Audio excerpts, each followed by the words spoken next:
Nagpabukal tag tubig mga day.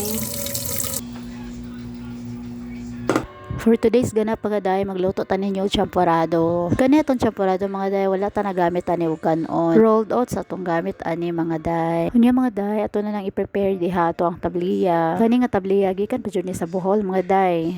Fresh jud ni kayo kay gama pa ni sa akong mama mga day. Unya ato na siya ibutang diha sa bowl kay ato na siyang tunawon before nato isagol sa ato ang oats. Actually mga day, kaduha na dyan may nagamaan ng champorado na oats ang gamit. Lami man day siya, mong karon nagama may otro. Sakto kay napa siya nabili na tabliya, wala man namukot datong nangagi, kani siya katunga, so mo na mong gamiton ron. Ingani ra ko mga day, pag magama og champorado, akong tunawon daan ang tabliya o sa ilunod para dali siya ingog dugay pa kong kuraw-kuraw para melt tong tabliya. Kanya mga day, nibukaw na natong tubig diha. Ato nang ilunod atong oats. Pag humana na mga day, ato na siyang pabukawan hantod na maluto dyan siya. Usa pa nato ilunod ang ato ang tabliya. Awan ni mga day, humot kayo na siya. Lamit sad kayo magsikwate.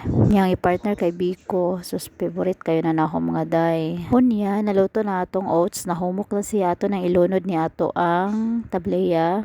Pag human kuraw-kuraw na siya day, mga 2 minutes.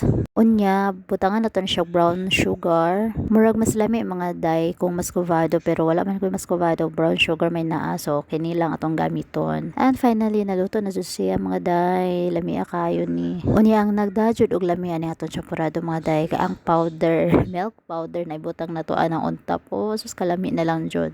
Ug dali na mga day, mga unta ninyo. Salamat.